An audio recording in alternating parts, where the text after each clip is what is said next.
at that point, your mind's going all kinds of different directions. You've got to, because you do not expect a 19-year-old girl to be involved in this incident. I mean, I would not, walking into that house, that is not who I would have expected to be involved here. I know I was thinking, why was she at this house? Had he done something to her? Had she been, there's a lot of things that were at play here that really piqued our interest. Warning. The podcast you're about to listen to may contain graphic descriptions of violent assaults, murder, and adult language.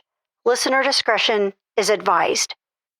Welcome to the Murder Police Podcast, The Murder of Ronald Browning, Part 2 of 4.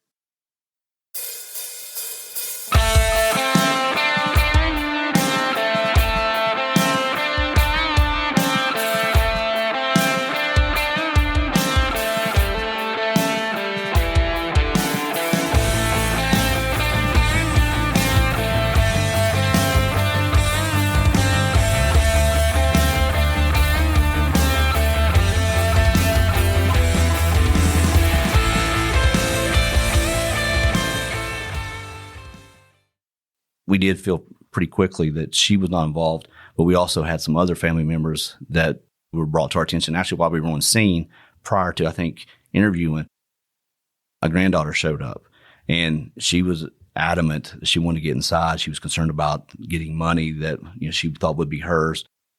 And I think Roxana also mentioned to us about possibly a suspect of the granddaughter, the granddaughter's boyfriend. Interesting. I think for the listeners, what they're probably catching on in these investigations too is that victimology, right? Assessing risk factors, because that's going to direct you. And then for the investigator is working close and central to that victim and working your way out. And then what you hit on, and I really like, is I've always said is that when you get people you're looking at, to me it was always, you got to get them in or get them out. Because if they linger, it just gets in the way. And that's why I came back and asked one more time on that, because that's super critical to try to take somebody out of the picture if they don't belong so you can move on. Not always easy, but it's a big And I think deal. that's one thing that we've learned and we've did well in this case is we kept an open mind. I mean, we went into it looking for what suspect fit this type of crime and why this would happen to the victim, but we didn't let the belief that it most likely be a family member or would be someone close to the victim. We kept an open mind of that. And ultimately, I don't know that we would have ever picked this suspect out, had we not continued to just, not focus on one person, not get blindsided. And we kept an open mind and were able to ultimately find out who was responsible. Yeah, to me, that whole scene would make you stay open-minded. I mean, a gallon of milk that's been drunk with blood on it and all that. I mean, I'm sitting there, a furrow on my brow, listening. It's just bizarre. Well, there's things like there was a milk and magnesia bottle in the bathroom that clearly had been drank. There was clothing, like I mentioned, in the wash machine that, after speaking with Miss Browning, did not belong to her and was not in the wash machine prior. And as he described, I mean, the pull-down attic access was down. You could see where someone clearly went up there and laid. There was blood upstairs. There was furniture turned over in other bedrooms. So it appeared to us that someone had searched this residence and had spent a considerable amount of time in the residence. Yeah, were things open, drawers opened, clothing disheveled out of them and stuff like that to that degree? Was it ransacked? Oh, absolutely. There was closets gone through. Every drawer in the house practically had been gone through. A couple other things of note. One of the things that we determined pretty early on is that the majority of this blood was not actually the victim's. The scene related to violence to the victim was pretty limited in that living room.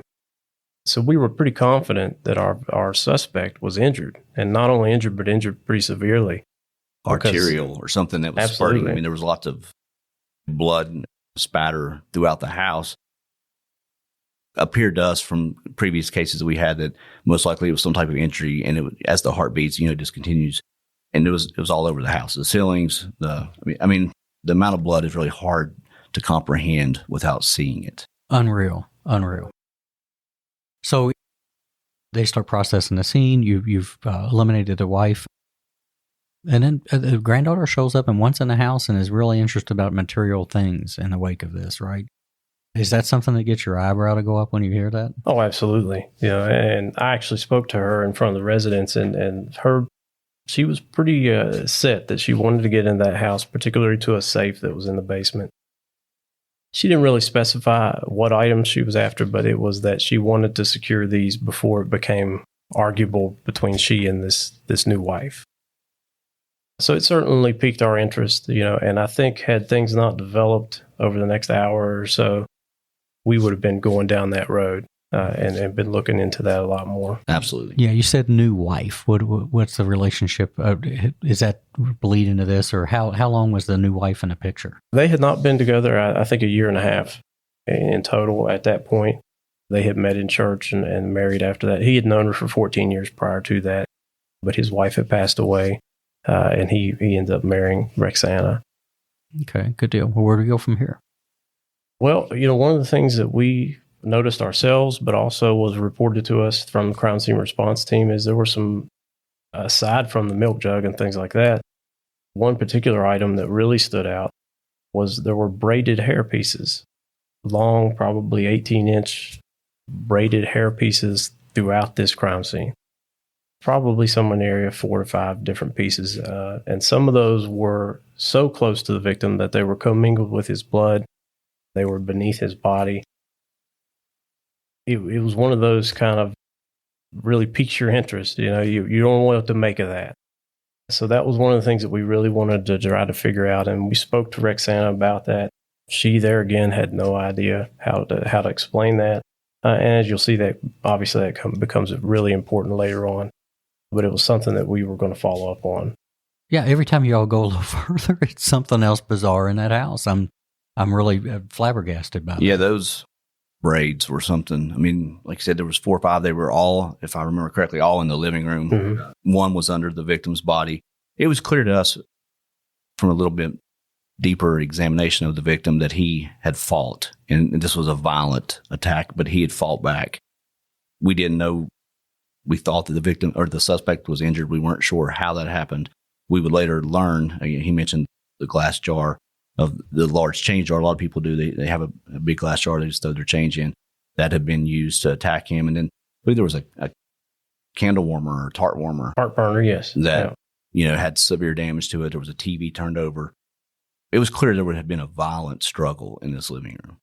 Let me go into this too, just because I'm not familiar with West Virginia, but how does the coroner and medical examiner system work here? Where do they get involved in?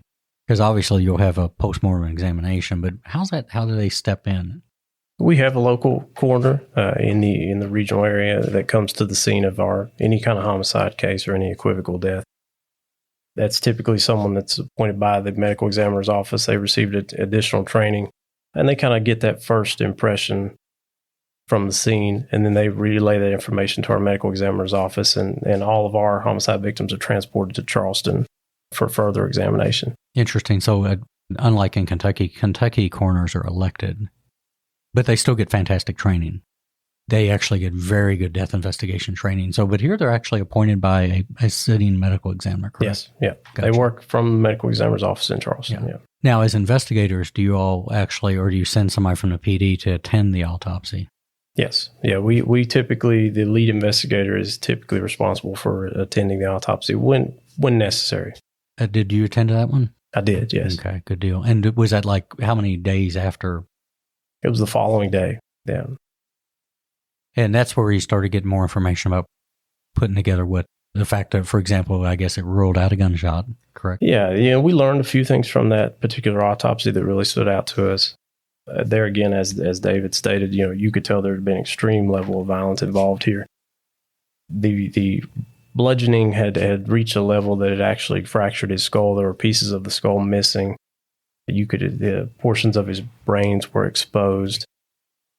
And also we found some injuries that we were a little surprised. When they took his shirt off, he had some bad injuries to his rib area. And we didn't know the significance of that at that point. We later found out some information that explained that. But you could tell that he had been through a horrible, horrible attack. I believe he had some broken ribs. He did, yes. And then there was signs of manual strangulation and I believe ligature strangulation as well. So there, the level of injury was pretty severe. And it emphasizes the importance of a good postmortem to have that stuff on the table because you're going to go there, I'm pretty sure. But Yep. My Lord, that's important stuff to know as you move forward. Good deal. Hopefully I didn't interrupt and get you out of track with those questions. But granddaughter shows up, weird questions, wants to get to a safe. That's an eyebrow raiser for sure, not crazy. So where do we go from here?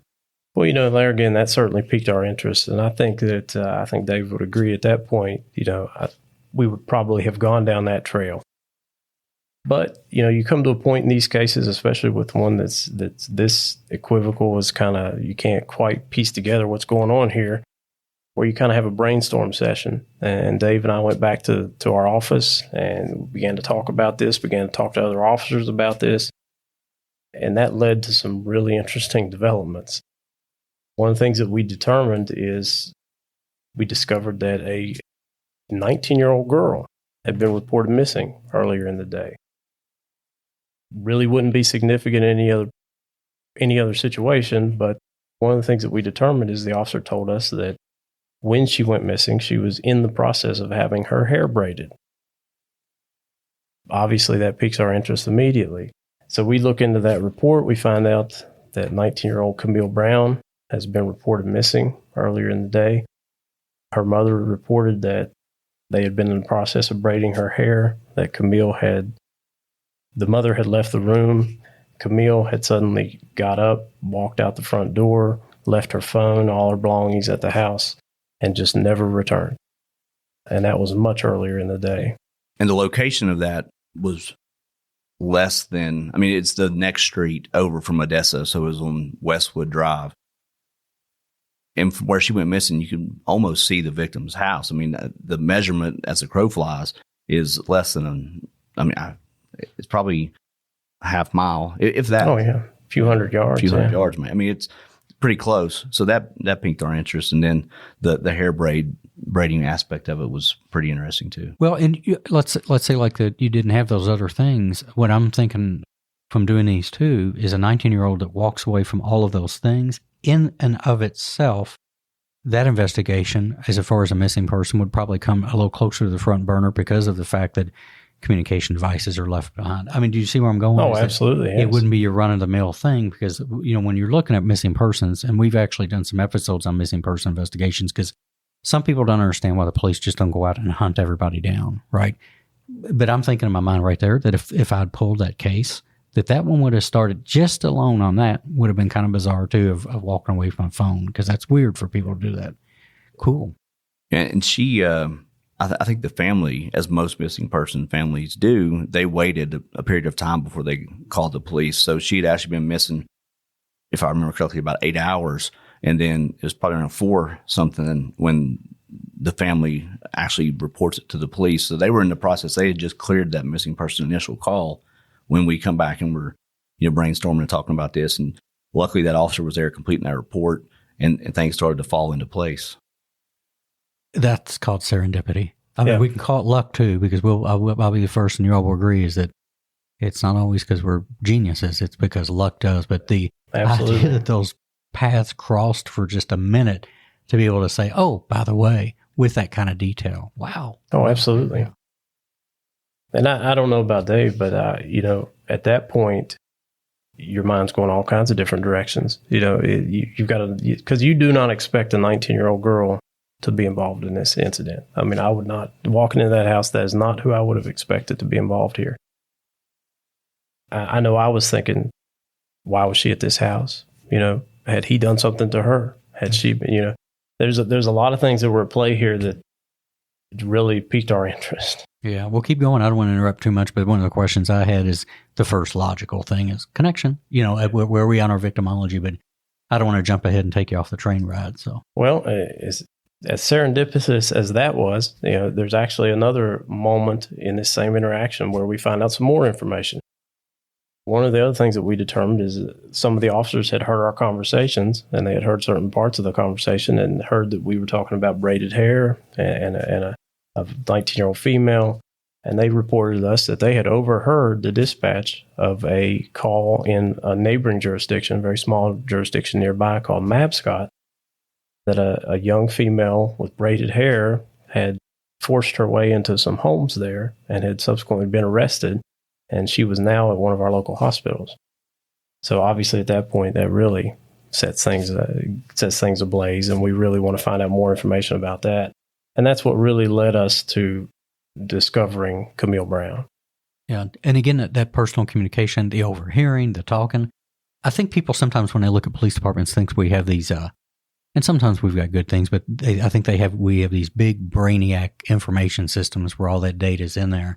And it just isn't. It's on voice recordings at best. But again, to have the fortune of somebody overhearing something like that and then relaying information, that's critical. And I think one thing that played into this and into all of our investigations is, as you know, Dave, a lot of times in police departments, information is held in silos, and you have units that don't speak to each other, that don't talk to each other. We have worked extremely hard to make sure that information flows back and forth between us, patrol, narcotics units, all of our different task forces. And that type of information is crucial when you have an investigation like this, because so many times patrol officers have the information that helps us solve crimes. And if we didn't have those relationships, even in a small department, I mean, the bigger departments, it gets hard, but even in a department our size, that can definitely happen. But it's good to have the relationships. And I think that played a big part here. And I think you have to be intentional in leadership to have that paradigm set for sure, because it can be cut.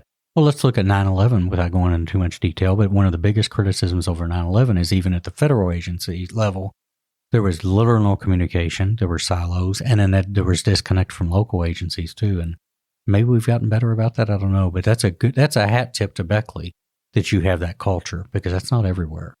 It certainly benefited us here, that's for sure. At that point, one of the things that we really wanted to do is talk to Camille. That's the next step in this investigation. I think at that point, all these stars were aligning, and we did not give really a whole lot more thought at that point to the other suspects. We wanted to find out more about this Camille Brown connection. So Dave and I responded to our Raleigh General Hospital in hopes that we could speak with her. I remember walking in there and seeing her. She was they moved the curtain back, and she was seated in this little area, and she was just violent and just distraught, and had some very severe injuries to her hands, which obviously was very interesting to us because, we knew that we had a suspect that had shattered this glass, that we knew that they had bled throughout this residence so profusely. So we expected to see some severe trauma to those hands. And when we did, I mean, the light bulbs just went off, that piqued our interest. And we also noticed that she had the identical braided hair that we had found at the crime scene. How many hours are we in from victim discovery to this revelation? At that point, I'd say at that point, maybe 2 hours from the time that we had arrived on scene to there. I'd say two or three. Yeah. It wasn't long. I mean, we'd interviewed the granddaughter somewhat. We'd interviewed the wife, and I think probably, so I'd say 3 hours. We're at Raleigh General. We walk in. She's very combative with the doctors, combative with the nursing staff. And then the injury, one finger, I'll never forget seeing it, but it was almost severed. And it was severe damage to the finger. But she did not appear to be in pain from that. Yeah, you would never know it. Yeah, exactly. And when you're talking, did they have her restrained and all that good stuff, or were they just kind of holding her down? Or they were holding her down. I think they were trying to treat her. Mm-hmm. And it was to the point to where a nurse kicked a doctor. And I think they'd done everything they medically could do at that point just to release her, be able to AMA her pretty much and release her, because she was, just creating disturbance. She was under arrest. They didn't want that, in the hospital. It was creating quite a scene. So at that point, they release her. And one thing we didn't notice or didn't realize until later, our victim said he was a pastor. He worked as a chaplain at this same hospital. She was wearing a Raleigh General Hospital jacket at the time, which we later would learn came from that residence. At that point, I don't think we knew the relevance of the jacket, but she had a Raleigh General jacket on when we get there. The Mapscott police officers are with her. Then ultimately they go to transport her to the jail once she was cleared from the hospital. Stars aligning. I think you said it best. Yeah, go ahead then. This is great. Well, procedurally, it was an interesting situation. It was a little unique for us because we want to talk to Camille, but she's also been involved in these crimes in Mabscott. She's their prisoner. They were fairly new officers, young guys. One of them, I think it was his first day, actually. The other had been there, I think, a matter of months. So they were not very experienced. Like I said, it's a very small agency in Mabscott. They did a great job that night as best as they were able to. But it's usually a 3-man department. So we wanted to help. That was probably our biggest part. We just want to help. We obviously want to talk to her at some point, but right now we're not worried about that. We're not going to try to talk to her because we also don't want to delay her presentment to a magistrate or anything of that sort. So we just asked them, kind of pled with them, let us help you. At that point, she was removed from the hospital. The hospital did not want to treat her any longer. She, like he had said, she had actually kicked one of the doctors. He didn't want to treat her anymore. So we knew with the extensive injuries that she had to her hands that it was not likely that she was going to get accepted to our local jail. But it's a process that has to be attempted. So Mabscott PD was going to transport her to the jail. As we removed her from the hospital, brought her to the parking lot, she went crazy and became extraordinarily violent. We had to wrestle her. We had to hold her down. And what probably the more disturbing part of that is, at this point in time, her family has been made aware that Camille's been brought to the hospital. They don't know the details. They know that she's been involved in something in Mabscott and that the police have her in custody and that she's been brought to the hospital. They certainly don't know about the crime that we're investigating. So they all come to the hospital. And just like any family would do with a missing person, they are now being reunited with Camille. And here we are holding her down, wrestling her, fighting her in the middle of this parking lot. It was a horrible situation. The crowd surrounded us. We had people trying to interject and be involved, and we're trying to keep them back. And we're trying to get her into a cruiser to get her out to the jail. It was a very chaotic scene. I think we call that a hot mess. Absolutely. Yeah, that'd be. Yeah. Something else you hit on that listeners don't understand, the challenge in policing is when you have somebody that's injured, is jails for the right reasons don't want to take custody of them unless it's been treated completely. And we understand that completely. Still, that was funny when you said that was the next challenge that you knew what the end was going to be. But holy moly, with the family descending on you at the hospital. Well, we know what's that like anyway. If you have a shooting victim and the family comes, and that's a colossal mess in and of itself, and then you've got them on your back. Crazy. Well, and I think this was unique because you're looking at it from their perspective, and they're looking, our daughter's been missing, and now Absolutely. She's found, and you police officers are holding her down, and there's violence happening here. And so they had every right to be upset. Amen. Yeah. At that point, we wanted to get her into a cruiser. Mabscott Police Department pulled a cruiser nearby. They opened the door, and I looked in, and they did not have a partition. And we were not excited about that prospect because, like I said, she was extraordinarily violent. We did not anticipate that going well. So we asked them, allow us to get you a car, Beckley PD cruiser with a partition. Let us transport her for you. And they agreed to that. So what we did is we ended up having an officer pull in there. We loaded her in the cruiser, took her out to the jail, and got her inside. And as you might expect, like I said earlier, the jail observed those injuries, and they said, no way. It's not going to accept custody of somebody with those severe injuries without further treatment.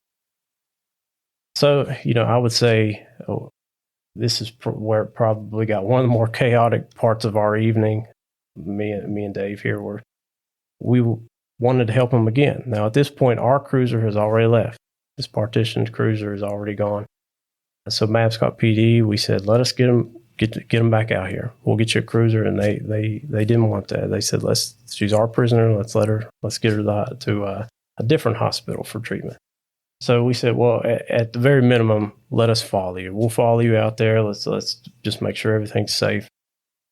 Now, as we leave the jail, pulling down this little stretch, a little hillside to leave to get on Airport Road there, and we just see this cruiser in front of us just wildly dart across the road, almost into the oncoming lane, almost over the hillside.